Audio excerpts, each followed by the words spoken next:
Hello guys, Dr. Parallel here, and today we'll be analyzing a new run made by Seku-Senpai, and he decided to try IS2 Ending 2 this time, so it's gonna be a bit different from his previous run that I analyzed. We're gonna see what he does, if he learned something or two since the last run, and yeah. You might be wondering, dang, you've also been a little quiet since that Dr.Pitanger video. Shout out to Dr.Pitanger, hopefully I pronounced that right. Actually, that was right. You do. It's exactly how you're supposed to pronounce, even though, well, there's now apparently a running joke among my own community that you aren't supposed to pronounce it however you want, so feel free to do so. Around the time I saw that video, I did do a video reacting to it. I actually was planning to upload that, but never got around to it, got distracted. At this point, it's a little Release it. outdated for me to upload it, but I do appreciate all the advice people had. Upload it. Let's do this. Ooh, he went to level 41. Damn, my man has been grinding a bit. Okay, let's see. Okay, y'all. Here's what's going to go down. Let's go with this. Let's add my... Wait, he has actually cleared... Here's my most recent run. Let's do this. Okay. He has actually cleared Ending 1 on a lot of squads. Okay, alright. Alright, impressive. Y'all. Here's what's going to go down. Let's go with this. Let's add... He starts with support squad, sure, why not? My heart desires. Okay, so you're gambling inside the gambling game, sure. Let's see. Please be someone good. Please be someone good. And elite... What did you get? Alright, double caster and Vanguard. This is probably not very good, because, well, a lot of early enemies in IS2 actually have some resistance, like the metal crabs, and as Vanguard you also lack some defensive stats, so you're probably gonna end up losing HP in the beginning, I would say. Let's see. An elite caster. You get Indigo as well? What are my other choices? Alright, Indigo, good. I'm going to get a Vanguard and another caster. 2 casters. Okay, I guess I'll grab this. Okay, so he gets Indigo as the first caster. I'll go Myrtle. Okay. Myrtle as the Vanguard. Okay, that's a bold move again, because, well, you only have 1 block now. Okay, what's gonna be the second caster? And we'll save up to use Steward, I guess. Steward? Huh, that's a very, very bold starting team, not gonna lie. Again, I have no idea why he doesn't want to pick a 6-star from the get-go. I would have gone for Logos here. I'm not sure why he's so reluctant to picking a 6-star from the beginning, but let's see. If he gets the right fights, he could make it to the first floor and then recruit some blockers and stuff. I hope he has picked E2 Myrtle, otherwise his Steward and Indigo are gonna struggle a lot. Oh, he actually did! Okay, alright, very good thinking. Also, this Indigo placement is actually very good. He can destroy all the slugs coming, and so there's not a lot of enemies coming here. I'm not sure if he's still gonna be able to clear this stage without losing any HP, but let's see. Maybe I should have left you up like that.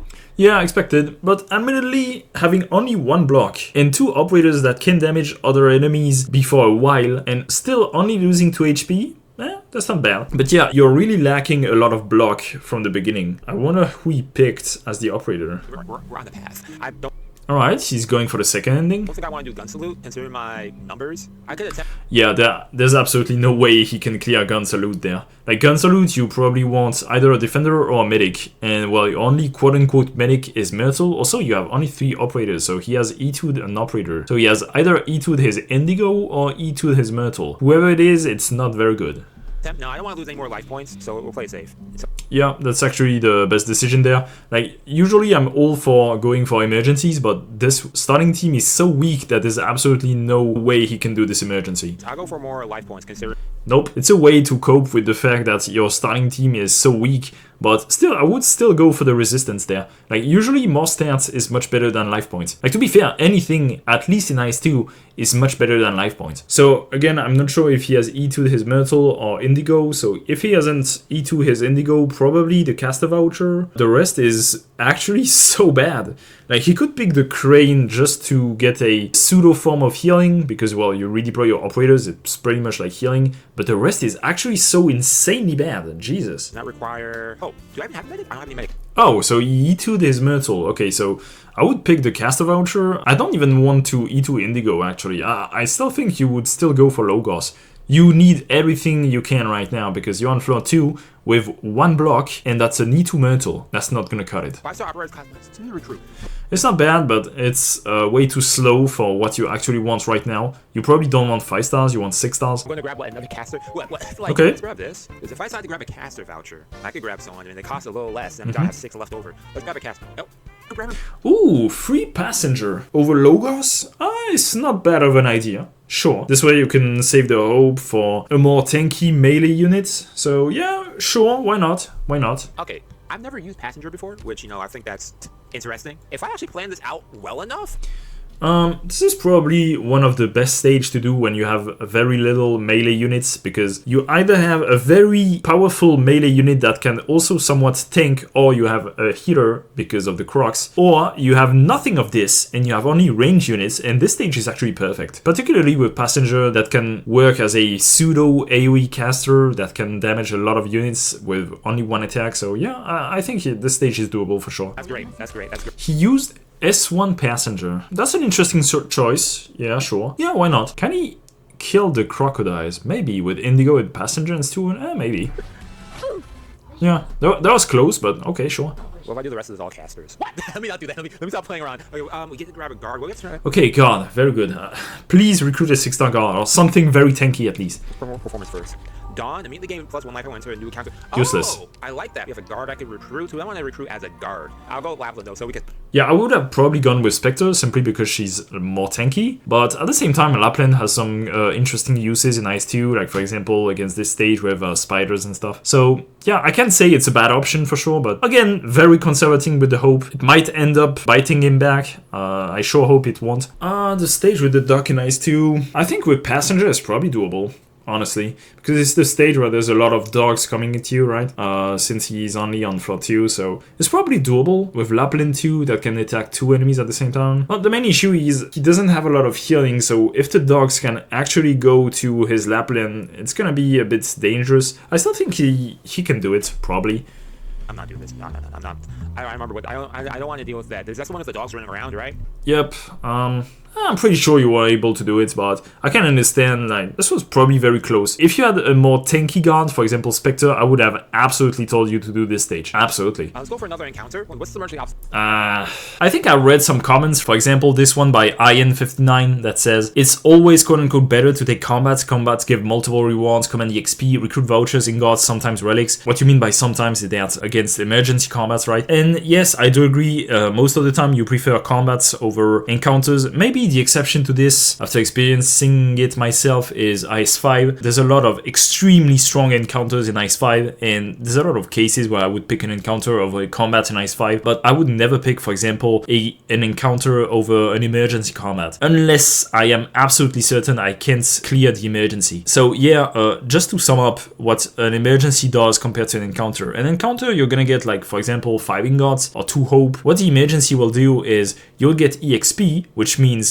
hope, which means also squad size. You will get Originum ingots that can be spent to buy some other things. You will get 1 voucher, so that means an E2 unit or a new unit. You will get a relic if it's an emergency. In IS2 you can also get a performance. Depending on the IS you will get some other things, for example a key, for example anti-interference index, this kind of stuff. So yeah, obviously combat's usually much better than encounters, and it's a good rule of thumb most of the time. Destitute Knights, weirdly enough, was probably doable, because I would say the one with the mortar is actually probably more dangerous, because again he doesn't have any healer. But in Destitute Knights, the knight actually comes pretty late in the stage, so you can actually leak the knight and kill the other enemies, and it's usually not that much of an issue. I'm pretty sure you would be able to do this stage and only lose like 2 or 3 HP at most, which in most cases would be more than worth it. So yeah, I do think it would have been much better to do the emergency there, so let's see what he gets from the encounter instead. Do I think this is doable for me? No. Until I get a med. Yes, it is. Okay, this is actually good. I can't say this is bad, obviously. This is what is required to go to Ending 2, so yeah. What from you?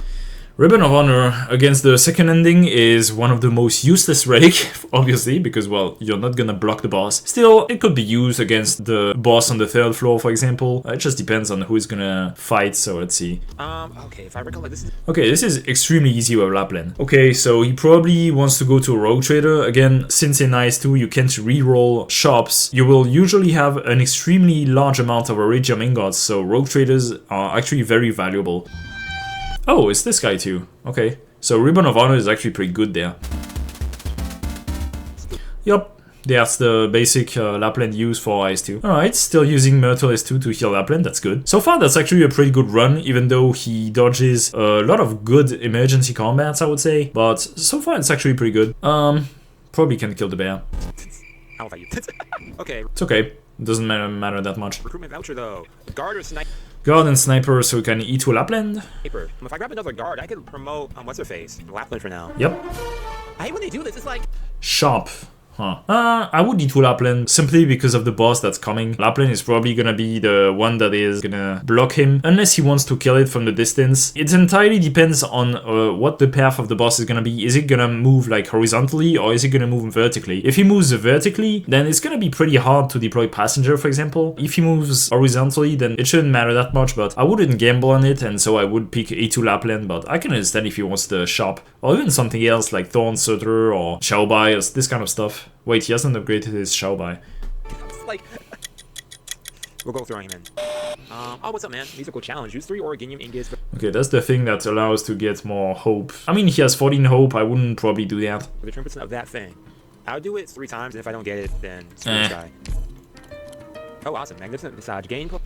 Yeah, I probably wouldn't have done this because he has 14 hope. Like, what do you need that much hope for? Okay, it's a good thing that he has Passenger there, because otherwise, in this stage, I would probably advise to deploy Lapland facing left or right, simply because she's gonna be able to hit more targets. But, I mean, you have Passenger, it's true that he doesn't need that much, but it's just for future runs. 5 turn Lapland beginning next. Okay, that's nice. Medic or useless. defender? I said I need a medic, let me grab a medic.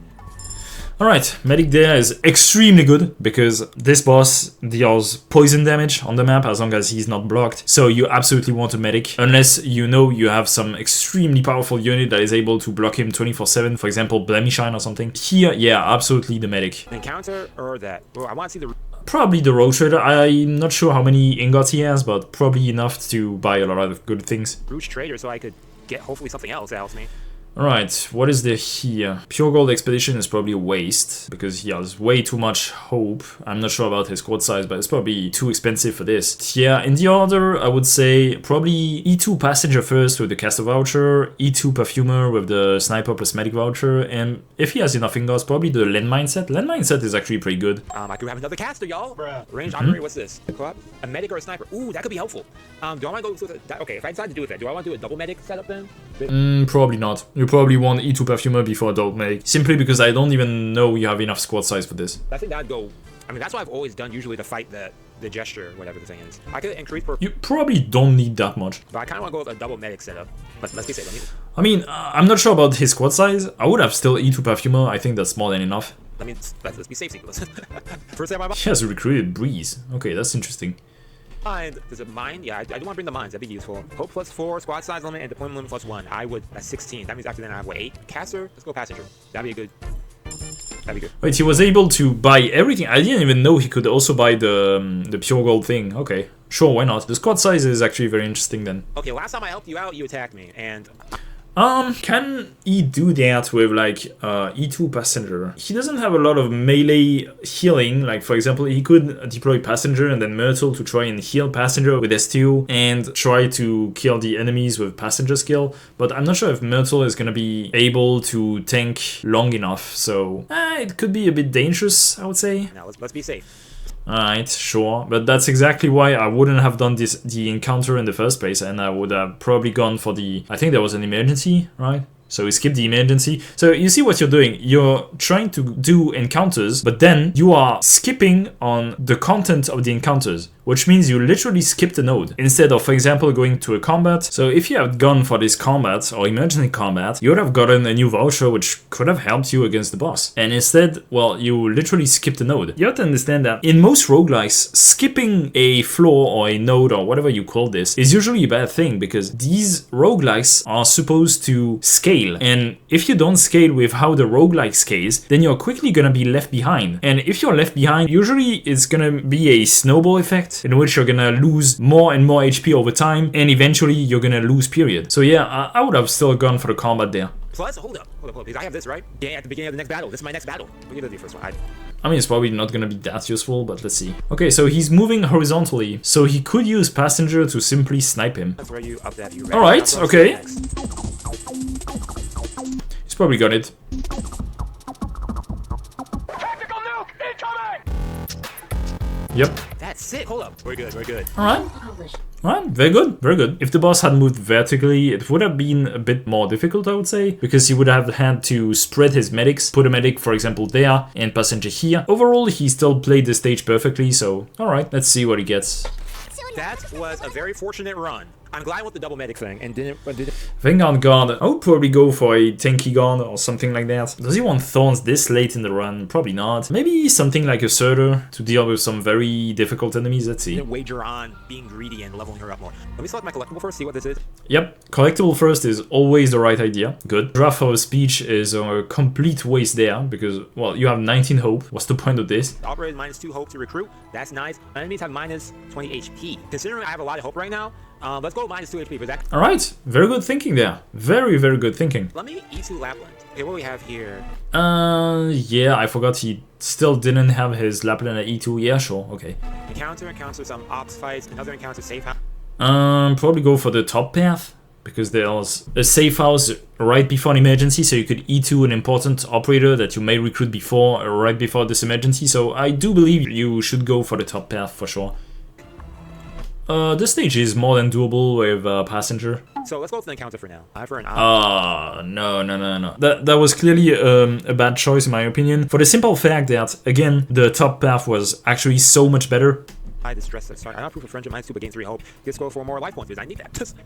You don't need the life points, but at the same time, the option of getting more hope is actually not that good right now. You have a lot of hope, so obviously there's no real point in doing this. But see, that's exactly why you have that much hope. It's because you don't take enough fights. If you had taken more fights, you could have been able to spend that hope. It's usually not normal to go beyond 15 hope. It's usually a good indicator that you haven't taken enough fights and haven't recruited enough operators. Duck Lord wants to come up again. I think he's got this. No? A Passenger slow? Probably. We'll be fine. It sucks that the Sentinel triggered the explosion, but let's see. Yeah. Oh, your range is, I didn't know, okay, his range is that big. Yep. Nice. Another one. Another one. Nice. Tank with sharp. Nice. Alright, good. Oh man, we were close. Good try. Actually, good try. Does he count? Okay, doesn't. No, it doesn't count. I Caster, so yeah, I would probably get Logos at this point because I'm pretty sure a new on Logos is going to be more useful than an E2 Indigo. Operators just throw down anyways. Pith. So Pith is a passenger buffer, so it's a good option. But again, that's a very conservative option. In my opinion, you absolutely want Logos, particularly since, again, we saw there was a safe house just after that. So you could easily pick Logos and then E2 him at the safe house. There will be 3 chances out of 4 or something that you'll be able to E2 your Logos. That's not even accounting the fact that I think there's still one more fight that could net you a caster voucher. So yeah, I would absolutely pick Logos there. Like, Pith is not gonna do that much, even if you have a lot of casters, because the only caster you have at E2 right now is Passenger, and I will only consider Pith if you have like at least 2 good E2 caster operators. This is E2 Indigo right now. Yeah, I know.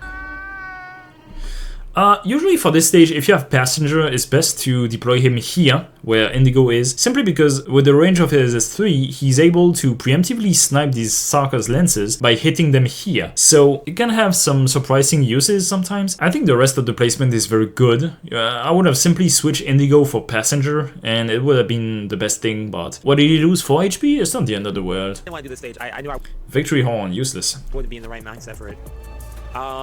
Supporter with 24 hope. It's a bit too late for Virtuosa, right? Usually Virtuosa is better in the early game. But I mean, he's an IS2, enemies don't scale much. He could do that, sure. In terms of this, we're gonna go over. What are his other options? Oh, he doesn't even have any other 6-star options. Oh yeah, so Virtuosa then. So why would I not choose one of my favorite operators? Okay, interesting. Yes, probably the Flowers of Quinde. Like, what's the point of getting 2 hope once more? More HP. It's not that useful, again, because he has Perfumer, so yeah, who cares? You got hit with this. Crap. Alright, good. Nice. I'm at that. Very easy stage if you have Perfumer's passive healing and the Flowers of Quinde on top of that. Supporter, you already know. Oh. Huh. 3 Ling over E2 Virtuosa. No, I would probably go for E2 Virtuosa anyway, so... Because the thing with Ling is she absolutely wants... Just like other summoners, she absolutely wants to be E2 for the extra stats, for the module, for the S3 in particular with Ling. It's basically the operator that wants to be E2 the most. It's even more important than Wistadel, I would argue, so... Having her only at E1 with no safe house coming is not actually very interesting. 4 summons, that might be really useful for stuff. Let me just go over to us. Keep it. Let me go, people. I'm used to. Yeah, I would have done the same. Useless. It's one of the most useless item in IS2 because, well, you usually have enough ingots to buy anything you want in the shop anyway. So, alright, I see an emergency at the bottom. Wanted to get here. This is all I wanted to do was just get. He hasn't gotten the letter yet, so for once I would probably go for encounters until he gets the letter, because fighting the Big Sad Lock without the letter is actually very difficult. But in any case, his setup for the Big Sad Lock is eh. For the Big Sad Lock, you usually want some very powerful hits that don't do many hits, and that's basically the opposite that he has right now. Like, that's literally the opposite of Passenger. That's also the opposite of Virtuosa with elemental damage. So, yeah, it doesn't have a very good team right now. Arguably, Ling with S3 would have been even worse somehow. How can I get there? Okay, we have encounters, we have some combat zones, we have the safe zones, we have more combats, we have... I would probably still go bottom. I still think he needs a lot of buffs right now. How many collectibles does he have? Like 6, 7? 10, yeah. 10 on floor 5 is really not that good. What do we have for this battle, though? Yeah, I would do the encounter just to get the letter. Doing that. We're doing the counter. Okay, and letter on the first encounter, that's good. So now he can take more fights. That's actually so lucky, because whenever I want to go for the bear myself, I never get the fucking note. What's that do? Alright, now I would go for fight. What's this? Okay, this should be extremely easy. Oh, I remember the stage. The stage wasn't... Like, you literally just deploy Virtuosa there, activate her S3 to kill all the units there. In the meantime, you defend this lane, and that's over. Too bad? Okay, I need to also make sure I get another medic. I'm not ready to fight those guys. No, you're absolutely ready to fight those. Okay, once again, too many encounters, not enough combat. I don't have this. Yeah, he only has the Flower of Quinde, so he can't get the beauty and ugliness. I don't have this either. I could get more hope points for... Why?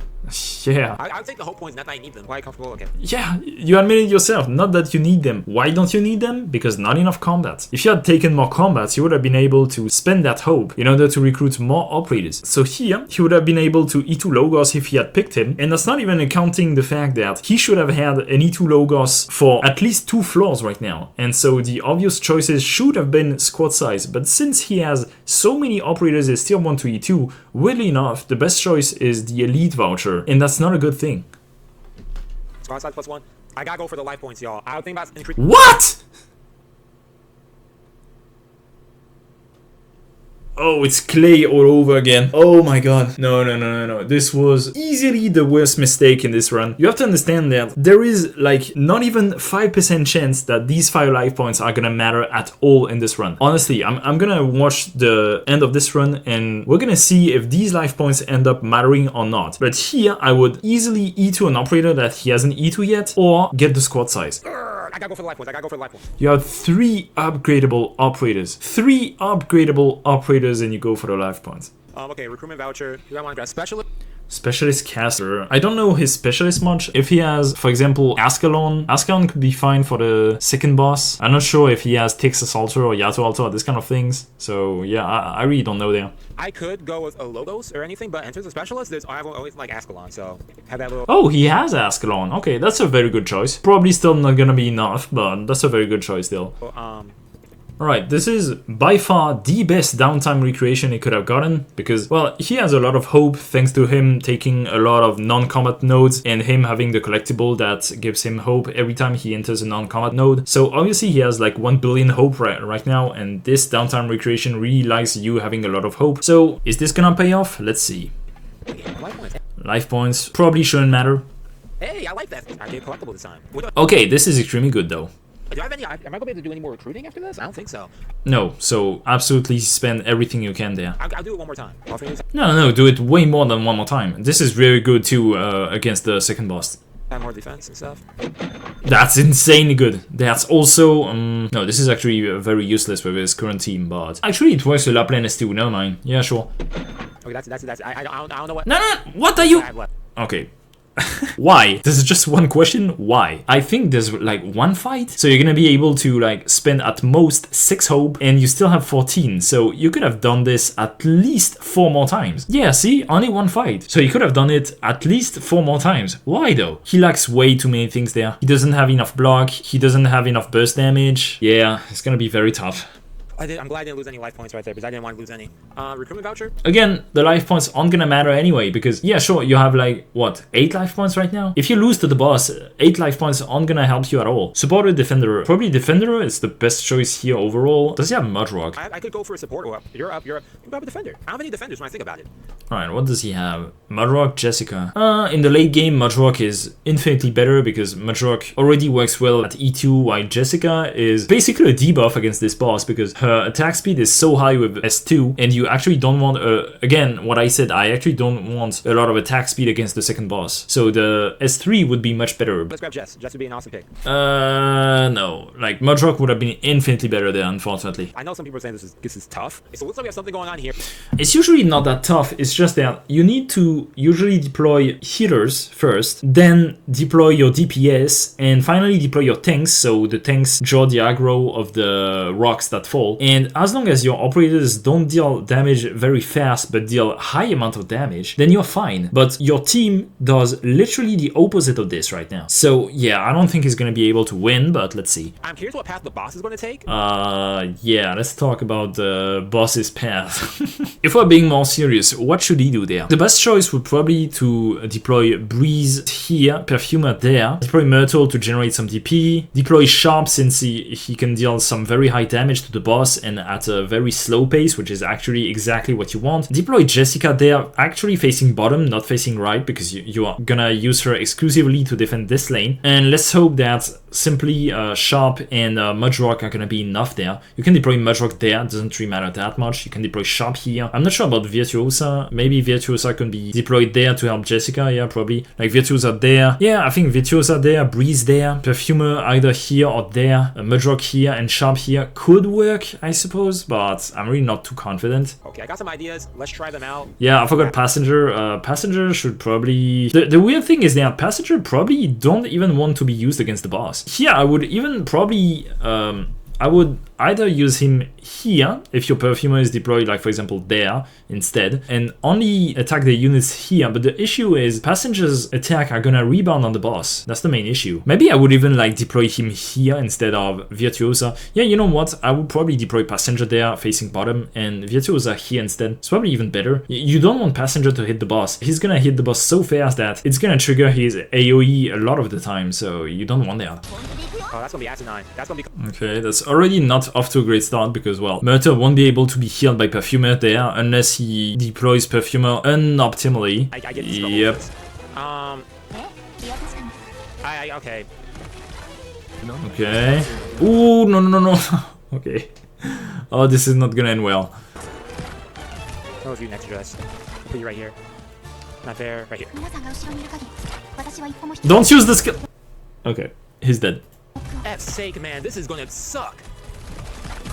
Yep. This trashy stage. I see. It was kind of expected. I mean, if you don't know the boss, obviously you don't know that he's gonna trigger this AoE ability, and yeah, obviously he was thinking well to deploy these units that can both defend and attack the boss. Unfortunately, that's not what you actually want to do against this boss. That's unfortunate. The weird thing is, he was able to recover somehow, because usually when you lose your operators the first time, it's probably over. The issue with displacement is that Virtuosa can't attack the boss, so he doesn't take much damage. Even if he's somewhat able to hold on, you have a timer for this fight. You have only 10 minutes to kill the boss. Or 8 minutes? I'm not sure, I don't remember. Yeah, it's probably not gonna be enough, unfortunately. One dude got by. Fudge. I mean, even if this one dude didn't get passed by, you probably wouldn't have enough DPS, unfortunately. So, if I have to review this run, it's pretty funny because Seku-Senpai does pretty much the opposite of Clay in that he is way too conservative with his hope, particularly in the beginning. I still don't understand why he doesn't want to start with a 6-star, that's an odd choice. And also, he keeps on getting more and more hope throughout the run and skips fights, which is usually a bad idea, but it's particularly a bad idea when you have a lot of hope, because what are you getting all that hope for. You want to spend that hope to get better operators. If in the meantime this allows you to level up and get squad size, then with that squad size and good operators you can take on emergency operations and you can get more relics, which can make your operators better, then it's even better. I think again this comment by IN59 encapsulates the issue of this run the most. Life is always the worst choice. For the sake of this example, let's pretend that there's only two possible choices: attack percentage and life. Increasing your life at the opportunity cost of improving your operator's power is just going to increase the probability that you lose life in the future stages, thus necessitating taking life again, thus increasing the probability that you lose more life. Exactly. Usually getting more stats allows your operators to kill enemies faster and easier, and if you kill enemies faster and easier, then you don't lose life that you would probably otherwise have lost. So basically any choice that increases your stats is quote-unquote gaining life. That's usually how you're supposed to look at it. It's not rare that you can finish a nice run while you are running at 1 HP for 2 or even more floors. Life is not an issue most of the time. You shouldn't really take a look at your life. The only time you want to take a look at your life is if you have a backup plan of having to leak the boss because you have more than 30 life. But this is supposed to be a backup plan and certainly not your main strategy. So yeah, I think the most glaring issue there is not taking enough fights, not taking enough emergency fights, therefore ending with not enough operators or not enough E2 operators, even though I truly believe that for 80% of them you probably could have won easily, and for the 20% left you wouldn't have been able to take them on, but that's only because you didn't take the first one. So yeah, in my opinion, do more fights, probably start with better operators too, and honestly that should be fine. So thank you for watching this analysis guys, and see you in the next video.